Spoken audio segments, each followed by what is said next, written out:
সাইয়্যিদিনা আব্বাজি আমার সোনা মানিকেরা, আব্বা এবং মায়ের খেদমত করা পৃথিবীতে আমাদের প্রয়োজন। আব্বা কবরে চলে গিয়েছেন, মা কবরে চলে গিয়েছেন, আর ফিরবে না বাবা। ইলমে যদি কেউ হাসিল করে, আল্লাহর নবী ঈসা পয়গম্বর বলেন, আমি চলে যাই রাস্তা দিয়ে, হঠাৎ দেখি একটি কবরে আযাব হচ্ছে, জাহান্নামী আযাব হচ্ছে। এমন আযাব হয়, আমি ঈসা পয়গম্বর বলি, রব্বে কারীম, ব্যাপারটা তো বুঝে আসে না, এত আযাব কেন হয়? মহান আল্লাহ পাক জানিয়ে দেন, হে নবী ঈসা, পৃথিবীর সরজমিনে আজ দুনিয়ায় পাপ করেছে, গুনাহ কাজ করেছে, কবরে তার আযাব শুরু হয়েছে।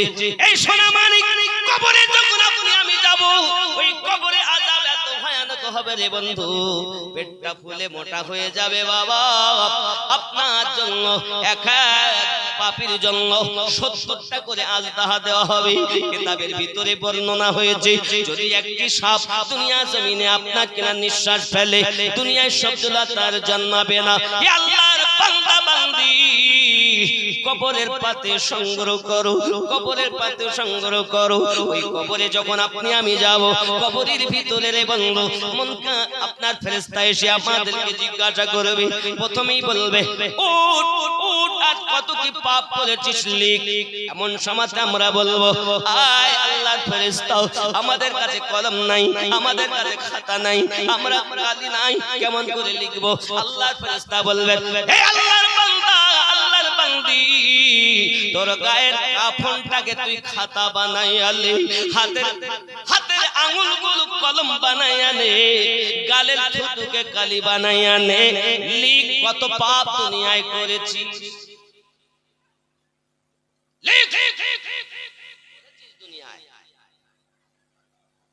আব্বাজি আমার সোনা মানিকেরা, তখন আমরা যত ভালো কাজ করেছি লিখবো, কোথায় নামাজ পড়েছি লিখবো, কোথাও দান করেছি লিখবো, কোথাও মসজিদে দিয়েছিলাম, মাদ্রাসায় দিয়েছিলাম, আপনার কবরস্থানে দান করেছিলাম, সাহায্য করেছিলাম, জমি জায়গা দান করেছিলাম, মাদ্রাসাতে জমি দিয়েছি, মসজিদে জমি দিয়েছি, ঈদগাহের জন্য জায়গা দিয়েছি, নেকির কাজগুলো সব লিখে দিলাম। ফেরেশতা টান দিয়ে নেবেন, এবার বলে লিখো আল্লাহর বান্দা, আল্লাহর বান্দি, এবার তুমি লিখো দুনিয়ায় কত পাপ করেছো। আমি পাপ করিনি। সঙ্গে সঙ্গে আল্লাহর ফেরেশতা বলবেন, আয় আমার বান্দা, আল্লাহর বান্দা, আল্লাহর বান্দি, পৃথিবীর সরজমিনে অমুক জায়গাতে তুমি পাপ করেছিলে, অমুক জায়গাতে তুমি ওজনে কম দিয়েছিলে, অমুক জায়গাতে সুদ খেয়েছিলে, অমুক জায়গাতে মানুষকে ফাঁকি দিয়েছিলে, অমুক জায়গাতে যাইয়া গুনার কাজ করেছো, বলো করেছো কিনা? সে বলবে, না আমি পাপ করিনি। ই আমার সোনা মানিকেরা, আল্লাহ পাকের পক্ষ থেকে জবান বন্ধ হইয়া যাবে রে বাবা। তখন কথা বলবে আমাদের পা কথা বলবে, আর বলবে, আয় আল্লাহর ফেরেশতা, হে আল্লাহর বান্দা, আমার উপরে ভর দিয়ে অমুক জায়গাতে গিয়েছিল, আমি তার সাক্ষী। আব্বাজি আমার সোনা মানিকেরা, হাত তখন কথা বলবে, আমার দ্বারাতে গুনার কাজ করেছিল। চোখ তখন কথা বলবে, আমার দ্বারাতে দেখে পথ চলেছিল। বাবারে, চোখ কথা বলবে, হাত কথা বলবে, পা কথা বলবে, কেউ কারো হবে না বাবা। সোনা মানিকেরা আমার, ওই কবরের পাতেও সংগ্রহ করুন। আল্লাহর নবী জানিয়েছেন, পৃথিবীর সরজমিনে যদি কেউ মসজিদ বানাইয়া যায়, যদি কেউ মাদ্রাসা বানাইয়া যায়, তাহলে সাদকায়ে জারিয়া হয়, জান্নাতের ভিতরে তার মহল তৈরি হয়। সুবহানাল্লাহ, সুবহানাল্লাহ।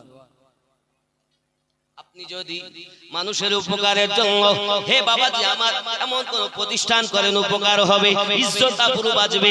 আপনি যদি মনে করেন আমি এখন একটা ডক্টরখানা তৈরি করব, এমন একটা হসপিটাল করব, এমন একটা কলেজ তৈরি করব, যাতে করে এলাকার মায়েদের ইজ্জত বাঁচে, তাতেও আপনি সব পাবেন। কারণ ইজ্জত, ঈমান বাবাজি আমার, ফরজ হলো ঈমান বাঁচানো।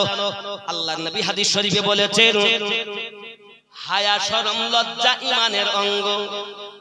সুবহানাল্লাহ। আব্বাজি আমার, আর আমার নবী পাক হাদিস শরীফে কত সুন্দর একটি কথা বলেন, দেখুন। প্রিয় নবী সাল্লাল্লাহু আলাইহি ওয়াসাল্লাম জানিয়েছেন, এই সরজমিনে, হে বাবাজি আমার, রাসূল করিম সাল্লাল্লাহু আলাইহি ওয়াসাল্লাম জানিয়েছেন কত সুন্দর কথা। মুসলমান সেই ব্যক্তি, आपने फरमाया, नबी पाक सल्लल्लाहु अलैहि वसल्लम बोले, मुसलमान वो है, मुसलमान वही व्यक्ति जिसकी जुबान और हाथ से मुसलमान बचे रहे, जार जुबान एवं हाथ থেকে মানুষ সুস্থ থাকবে। সুবহানাল্লাহ বলেন। और মুহাজির वो है जो उन कामों को छोड़ दे। আর ভালো ব্যক্তি আল্লাহর পথের প্রতিকৃতি যে এইগুলো ছেড়ে দেবে, যাদের হাত দিয়ে জবান দিয়ে মানুষ সংরক্ষণ থাকে তাকে মুসলমান বলে। সুবহানাল্লাহ। আরো জোরে বলুন। जिनसे अल्लाह ने मना फरमाया। और अब्दुल्ला इमाम बुखारी रहमतुल्लाह अलैहि ने फरमाया, अबू मुआविया ने हमको हदीस बयान की कि दाऊद बिन अबी हिंद ने उन्होंने रवायत की कि अमर शबई से उन्होंने कहा कि मैंने सुना अब्दुल्ला बिन उमर बिन आस से वो हदीस बयान करते हैं जनाब नबी करीम सल्लल्लाहु अलैहि वसल्लम से कि कहा अब्दुल्ला अला ने रवायत किया दाऊद से, उन्होंने अमर से, उन्होंने अब्दुल्ला बिन उमर बिन आस से, उन्होंने नबी करीम सल्लल्लाहु अलैहि वसल्लम से। जोरे बोलूं सुबहानाल्लाह। मुमिन वही व्यक्ति যার জবানের হাত দিয়ে মুসলমান হেফাজতে থাকে। আপনি জবান দিয়ে এমন কথা বলবেন না যে আপনার আরেক মুসলমান কষ্ট পায়, হাত দিয়ে এমন কাজ করবেন না যা দিয়ে আরেক ভাই কষ্ট পায়। আল্লাহর হাবিব বলেন ইসলামের স্তম্ভ হলো 5টি। কয়টি? আল্লাহ আমাদের তৌফিক দিক। জোরে বলি আমিন। আমরা যেন ইসলামের উপরে দ্বীনের উপরে কায়েম থাকতে পারি, পিতামাতার খেদমত করে ঈমানটুকু নিয়ে কবরে যেতে পারি। রাসূল পাক বলেন अगर कोई बच्चा কোন সন্তান মায়ের বাপের কদমে হাতে চুমা দেয় জান্নাতের চৌখাটে চুমা দেওয়া নেকি পেয়ে যায়। সুবহানাল্লাহ। মিশকাতের মুসাফা ওয়া মুআনা কা বাবের মধ্যে একটি বাব আমার রাসূলের হাদিসটি বর্ণনা করেন। জোরে বলুন সুবহানাল্লাহ। তাহলে মায়ের খেদমত করা, আব্বার খেদমত করা করবেন ইনশাআল্লাহ। আব্বার হাতে মায়ের হাতে চুমা দিয়ে বাইরে বার হবেন। যাদের আব্বা মা বেঁচে নাই তারা কবরের পাশে যাবেন আর আল্লাহ পাকের কাছে দোয়া চাইবেন। কি বলবেন? আল্লাহ পাক দোয়া শিখাচ্ছেন, নবী দোয়া বর্ণনা করতেছেন, আল্লাহুম্মা ওয়াকুর রাব্বি মুহুমা কামা রাব্বায়ানি সাগীরা। আয় আমার আল্লাহ পাক আল্লাহ তাআলার কাছে যখন ক্ষমা চাইবে, আয় আমার রব আমার মা আমাকে কষ্ট করে লালন পালন করেছে, আয় রব্বে করিম আপনি তাকে কবরের ভিতরে জান্নাতি সুখ শান্তি দিয়ে লালন পালন করুন। আমার আব্বাকে জান্নাতি নিয়ামত দিন, আমার আম্মাকে জান্নাতি নিয়ামত দিন। এমনি করে চোখের পানি যদি ছেড়ে দেয়, চোখের পানি নাকের আগায় আসার আগে তার আব্বা মায়ের কবর জান্নাতের টুকরা বেনে যাবে। এই যুবক 40 বছর ধরে তওয়াব করার পরও তার গুনাহ মাফ হচ্ছে না। হ্যাঁ, তাহলে আব্বা মা এমন। চাটা খাবো? আব্বা চা পরে খেয়েছি আমি তো, এই তো 1:30 বেজে গেছে, রাতও বেশি করব না, অনেক রাত হয়েছে। আপনাদের খালি উপদেশমূলক কয়েকটা কথা বলবো। বাবারা মায়েরা, স্বামী স্ত্রীতে মহাব্বত। মায়েদের জন্য আমার কথা হলো, বাচ্চাদেরকে যখনই আপনি আপনার শিক্ষা দিবেন, সালাম দেওয়া শিক্ষা দিবেন। কি দেওয়া শিক্ষা দিবেন? আচ্ছা বাবা, আমরা টাকার জন্য দেশ বিদেশে ঘুরি না? আমি যে আমার মতিউর ভাইয়ের কথা বলছিলাম না, খুব ভালোবাসে আমাকে। আমার মতিউর ভাইয়ের ওই হুগলি গিয়ে পড়ে রয়েছে মেদিনীপুর, কেউ বা কেরালা, কেউ বা দিল্লি, কেউ বা বম্বে, বিভিন্ন দেশ বিদেশে পড়ে থাকি না আমরা টাকার জন্য ছোটাছুটি করি। তো রাসূলে পাকের একটা হাদিস বলবো, যে হাদিস আমার রাসূলে পাক বলেছেন এই আমলগুলা করলে অল্প দিনে ধনী হয়ে যাবে। সুবহানাল্লাহ বলেন। আমি জানি এই আশেপাশে তত বড় ধনী নেই, সব দিন মজুরি খাটনেওয়ালা। আল্লাহ পাক আপনাদের ভিতরে, আরে আপনারা গরিব তারা যাদের হৃদয় গরিব, অর্থ থাকার পরও যাদের হৃদয় মন খারাপ, ধনী তো তারা যাদের অন্তরে রাসূলের ইশক রয়েছে। জোরে বলেন এহ দুনিয়াতেও ধনী, পর দুনিয়াতেও ধনী। রাসূল পাকের হাদিস শুনুন, প্রিয় নবী সাল্লাল্লাহু আলাইহি ওয়াসাল্লামের সময় সাহাবী রাসূলদের কোনো অভাব অনটন হলে নবী পাকের কাছে যাইয়া জানাতেন, হুজুর আমার এই অবস্থা, আমার এই অবস্থা। একজন সাহাবী রাসূল অল্প দিনের ভিতরে ধনী হয়ে গেছেন। সুবহানাল্লাহ বলুন। সুবহানাল্লাহ। হাদিস শরীফে এসেছে, এখন মনে করুন আমাদের এই ইমাম সাহেবের কিছু বন্ধু বান্ধব তা মোটে খাওয়া হয় না, 2 দিন 3 দিন উনুনে কিছু জ্বলে না। হঠাৎ যদি এনার বাড়িতে কর্মচারী কাজ করে, তাহলে আমরা কি বলবো? নিশ্চিত কোনো গোপন ধন দৌলত পেয়েছে, কি বলবেন? মাটি খুঁড়ে কিছু পেলো মনে হয়, এরকম বলবো না? একটু দরুদ আল্লাহুম্মা সাল্লি আলা সাইয়্যিদিনা মাওলানা মুহাম্মদ ওয়া আলা আলি সাইয়্যিদিনা মাওলানা মুহাম্মদ সাল্লাল্লাহু আলাইহি ওয়াসাল্লাম। এখন তারা সব বন্ধুরা গিয়েছে, হ্যাঁ গো ভাই, মোটে তো খাওয়া হয় না, 2-3 দিন অনাহারে থাকো, হঠাৎ তুমি এত পয়সা কোথা পেলে? ধনী কিভাবে হলে? তোমার বাড়ি কর্মচারী কাজ করছে। সাহাবী রাসূল বলেন, আমি আমার প্রিয় রাসূলের কাছে যাইয়া আমার দুঃখের কথা জানিয়েছি। আমার দয়ার নবী আমাকে 3টি আমল শিক্ষা দিয়েছেন, যে আমলের বিনিময়ে আল্লাহ আমাকে অল্প দিনে ধনী বানিয়ে দিয়েছে। সুবহানাল্লাহ। আমি কি বলবো সেই 3টি আমল কি? পালন করবেন তো ইনশাআল্লাহ? বলুন ইনশাআল্লাহ। অন্তত কিছু না নিয়ে যান, এই 3টি আমল নিয়ে যান। এই 3টি আমল আজকের জন্য সকলের শিক্ষা ইনশাআল্লাহ। বলেন শিখবেন তো, পালন করবেন তো? আব্বা আমার সাহাবী রাসূল বলেন, 1 নাম্বার, নবী পাকের দরবারে যখন আমি জানালাম আমার কথা, নবী আমাকে বললেন, এক কাজ করো, বাড়িতে যখন যাবে, বাড়ি থেকে যখন বার হবে, তখন সালাম আদান প্রদান করবে। জোরে বলুন সুবহানাল্লাহ। কি করতে বলেছেন? সালাম দিতে বলেছেন। আর আমরা কি বলি? টাটা জীবন আমার ফাটা, হাই, এমন করা তো এটা ইংরেজরা শিখিয়েছে টাটা, আর প্রিয় রাসূল শিখিয়েছেন সালাম আদান প্রদান করা। জোরে বলে বলে। আচ্ছা, আপনি আজকে রাতে বাড়ি যাবেন, বাড়ি গিয়ে দরজার সম্মুখে বলবেন, আসসালামু আলাইকুম ইয়া আহলাল বাইত। এখন আপনার স্ত্রী হঠাৎ ঘুম ভেঙে বলবে, কোন পাগলা মৌলবীর ওয়াজ শুনে গেছো?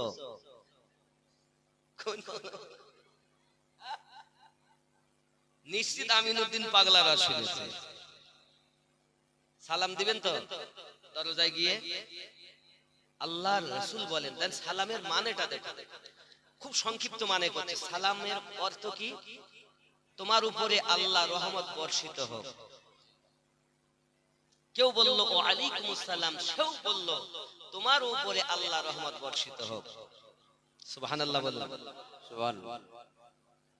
নবী পাক জানিয়েছেন, যদি কেউ 20 বার আসে আর 20 বার যায়, প্রত্যেকবারই যদি সালাম দেয়, আল্লাহ রহমানুর রহিম তিনি ওই ঘরে রহমত বর্ষণ না করে থাকতে পারে। যদি বলুন সুবহানাল্লাহ। সালাম দিবেন 1 নাম্বার। 1 নাম্বার কি? সালাম দেওয়া। দিবেন তো? আজ থেকে বলুন ইনশাআল্লাহ। সালাম দিবেন, বাড়ির দরজায় গিয়ে মুসলমানের দরজায় সালাম দিতে হবে। হবে তো? 2 নাম্বার, রাসূল পাক বলেন, সাহাবী শুধু নিজেরা নিজেদেরকে সালাম দিও না, আমি নবীকেও সালাম দিও। হুজুর তাহলে কিভাবে আপনাকে সালাম দিব? নবী পাককে সালাম দেওয়ার নিয়ম হলো, আসসালাতু ওয়াসসালামু আলাইকা ইয়া রাসূলুল্লাহ, আসসালাতু ওয়াসসালামু আলাইকা ইয়া নবী আল্লাহ, আসসালাতু ওয়াসসালামু আলাইকা ইয়া হাবিবাল্লাহ, আসসালাতু ওয়াসসালামু আলাইকা ইয়া নূরাম মিন নূরিল্লাহ। নবী পাক বলেন, সালাম দেবে ভীমপুর থেকে, আমি উত্তর দিব মদিনা থেকে।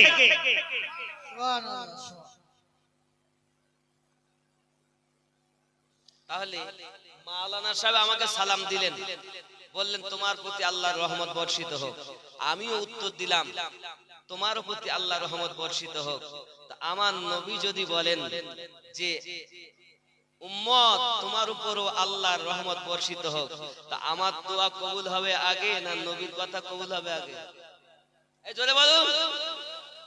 প্রিয় রাসূল বলেন ওই ঘরে আল্লাহ পাক রহমত নাজিল না করে থাকতে পারে দুটো হলো, অল্প দিনে ধনী হওয়া, কত বাপ বেটাকে মেরে ফেলে এই টাকার লেগে, কি বলে মাসকে মাস বিবির সঙ্গে দেখা হয় না এই টাকা পয়সার জন্য, বিদেশে পড়ে আছে, বাচ্চা ফেলে বিবি ফেলে বাপ মা ফেলে বিদেশে পড়ে আছেন অর্থের জন্য। আমার নবী পাক বলেছেন সালাম দিলে এক নাম্বার কাজ কি? সালাম আদান আজ থেকে দিবেন যদি আপনি ধনী হতে চান। দুই নাম্বার নবী পাককেও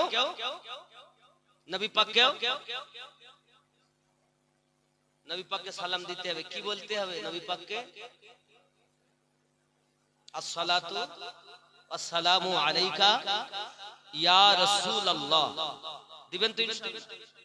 দিবেন তো? এই হাত দিয়ে আমিও খানায় কাবার গেলাপ চলে এসেছি বাবা। আমার এই ছেলে একে নিয়ে গেছিলাম উমরা করতে, বুঝতেছেন? সে গালে সুর, যে পাহাড়ে আমার নবী আবু বকর রাদিয়াল্লাহু তাআলা কে নিয়ে আশ্রয় নিয়েছিলেন আর সাপে কামড় মেরেছিল আবু বকর রাদিয়াল্লাহু তাআলা, সেই গুহার ভিতরে বসে আমরাও 2 রাকাত নামাজ পড়ে এসেছি। আমার ছেলেও পড়ে এসেছে। সুবহানাল্লাহ সুবহানাল্লাহ। ये नसीब वाला, ये भाग्य ব্যাপার। देख के जिसको जी नहीं भरता शहर मदीना ऐसा है, देख के जिसको जी नहीं भरता शहर मदीना ऐसा है। सुभान अल्लाह बोलो सुभान अल्लाह। आँखों को जो ठंडक बख्शे, आँखों को जो ठंडक बख्शे, नक्शा ही कुछ ऐसा है, देख के जिसको जी नहीं भरता, देख के जिसको जी नहीं भरता शहर मदीना ऐसा है। जोरे बोलो सुभान अल्लाह। ठीक এরকম আবার একটা নাত আছে, शहर नबी की बात न पूछो नक्शा ही कुछ ऐसा है। जोरे হবে সুবহানাল্লাহ। নাত শরীফ বহু, আমি অনেক নাতই পড়ি বাবা। রাত অনেক, আমিও ব্যস্ততার মধ্যেই চলে যাওয়ার চিন্তা ভাবনা। देखे कि जिसको जी नहीं भरता शहर मदीना ऐसा है, आँखों को जो ठंडक बख्शे, आँखों को जो ठंडक बख्शे, नक्शा ही कुछ ऐसा है, देख के जिसको जी नहीं भरता शहर मदीना ऐसा है। जोरे হবে সুবহানাল্লাহ। আরো জোরে বলুন না ইয়া রাসূলুল্লাহ। বাবা প্রিয় নবী সাল্লাল্লাহু আলাইহি ওয়াসাল্লামের প্রিয় সাহাবী বলেন, ও আমার ভাইজানেরা, শুধু 2টি আমল নয়, প্রিয় নবী 3 নাম্বার আমল আমাকে শিক্ষা দিয়েছেন। বলবো নাকি? 3 নাম্বার আমলটা বলবো, পালন করবেন তো? এ বাবা পশ্চিম কোন দিকে? এটা তো। তাহলে এই কোনাকোনি আমার নবী পাকের রওজা শরীফ। আপনারা যখনই নবীকে সালাম দিবেন তো রওজার দিকে মুখ করে সালাম দিবেন। মায়েরাও দিবেন, আব্বারাও দিবেন। জোরে বলুন সুবহানাল্লাহ। দিবেন তো?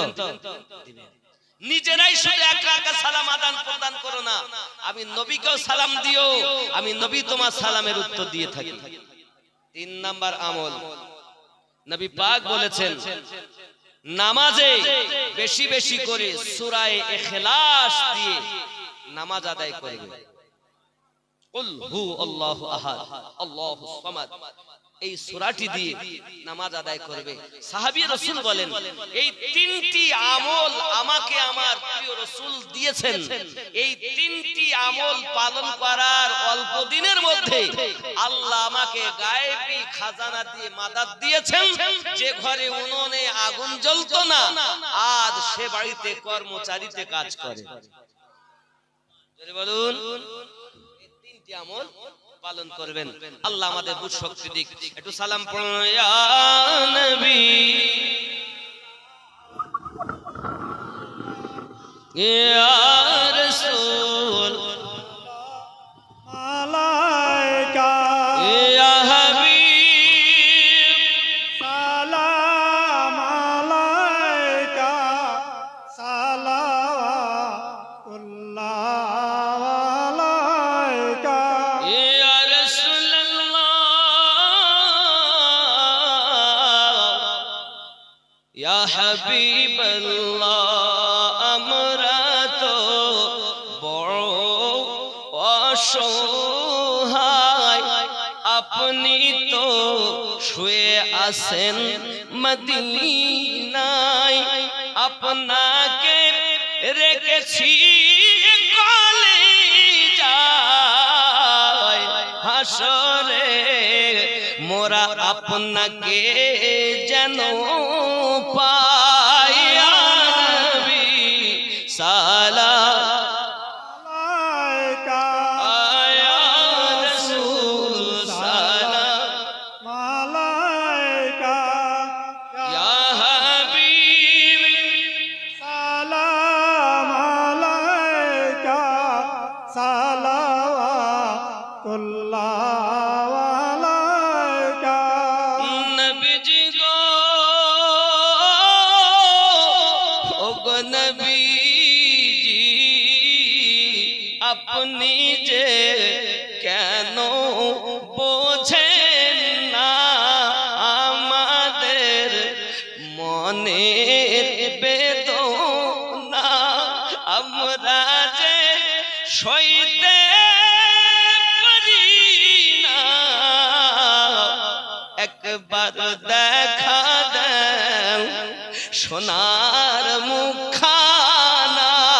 ইয়া নবী সালাম আলাইকা ইয়া রাসূল মালাইকা ইয়া হাবিব সালাম আলাইকা সালাওয়াতুল্লাহ আলাইকা দরদি গো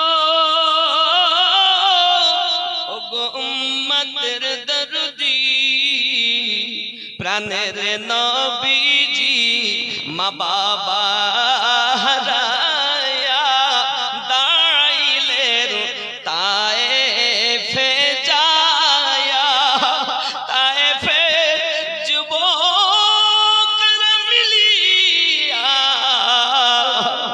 মারিল পাগল বলিয়া।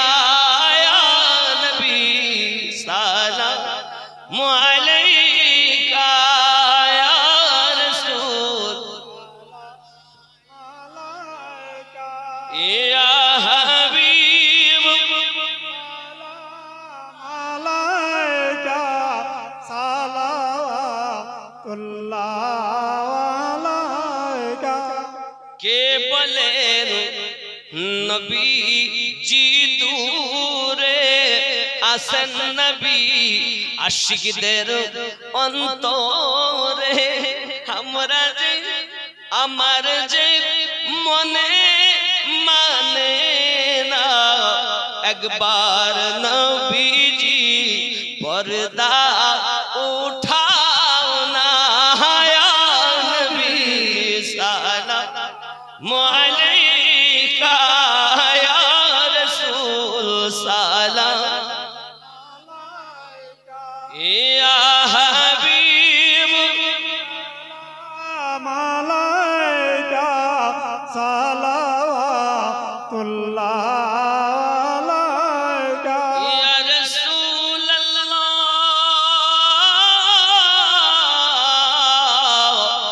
ও तेरे दर्दी या हबीबल्लाह তুমি যে ঘুমাও না রাতে দেখা দাও আশিকদের সাথে ডেকে নাও নবী তোমার রওজাতে দরুদ সালাম দিতে ইয়া নবী সালাম আলাইকা ইয়া রাসূল মালাইকা ইয়া হাবিব সালাম আলাইকা সালাওয়াতুল্লাহ আলাইকা सैयदी या रसूल अल्लाह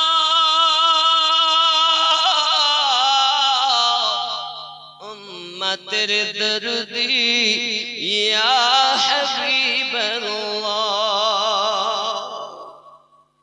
हयातुन नबी आसेन मदीनाय कत आशिक रसूल রওজায় আসে যায় সদম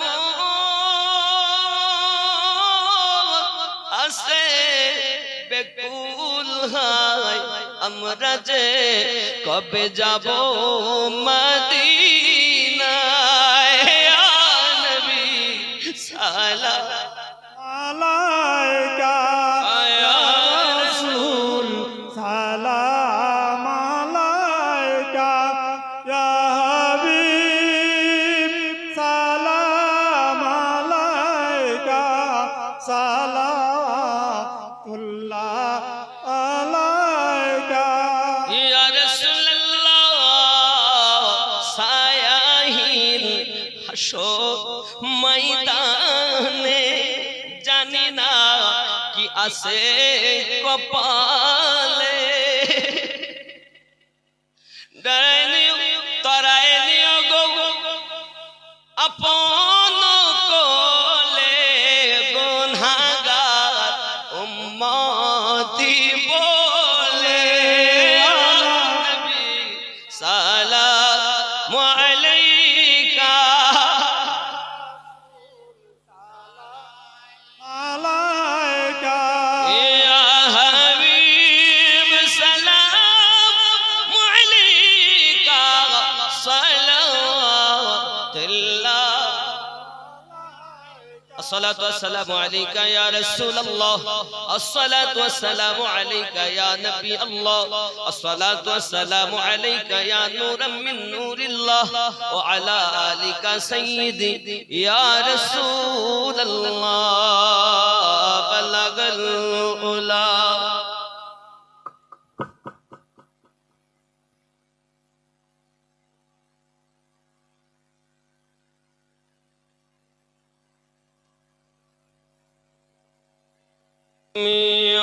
خصاله صلوا عليه وآله اللهم